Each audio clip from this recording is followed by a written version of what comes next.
दापोली तालुक्यातील 5 पंढरी गावातील तरुणांचा शिवसेनेत मोठा पक्षप्रवेश। दापोली येथील शिवसेना जनसंपर्क कार्यालयात आज 5 पंढरी गावातील सियाराम स्पोर्ट्स व बावी बंदर ग्रुपच्या तरुण कार्यकर्त्यांसह विविध राजकीय पक्षातील अनेक कार्यकर्त्यांनी मंत्री योगेशदादा कदम यांच्या प्रमुख उपस्थितीत शिवसेनेत जाहीररित्या प्रवेश केला। या पक्षप्रवेशामुळे परिसरात शिवसेनेची संघटनात्मक ताकद अधिक बळकट झाली आहे।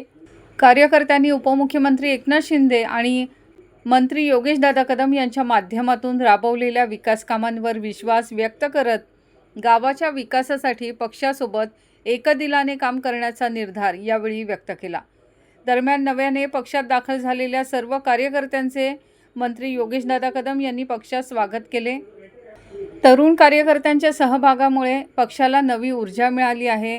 तळागाळातील जनतेचे प्रश्न सोडवण्यासाठी प्रत्येक कार्यकर्त्यांनी समाजाभिमुख कार्याला प्राधान्य द्यावे। हे युवक विकासाच्या कामात निश्चितच महत्त्वाची भूमिका बजावतील असा विश्वास यावेळी योगेश कदम यांनी व्यक्त केला। या प्रसंगी दापोली विधानसभा क्षेत्र प्रमुख आणि जिल्हा परिषद सदस्य किशोरभाई देसाई, तालुका प्रमुख आणि पंचायत समिती सभापती उन्मेश राजे, विधानसभा संघटक प्रदीप सुर्वे, तालुका संघटक प्रकाश कालेकर, तालुका महिला संघटिका दीप्तीताई निखारगे, पंचायत समिती सदस्य निलेश शेठ, स्वरूप महाजन, मोहन मुळे, हरणे शिवसेना समन्वयक सोमनाथ पावसे, राजेंद्र पेटकर आदी मान्यवर तसंच शिवसैनिक उपस्थित होते।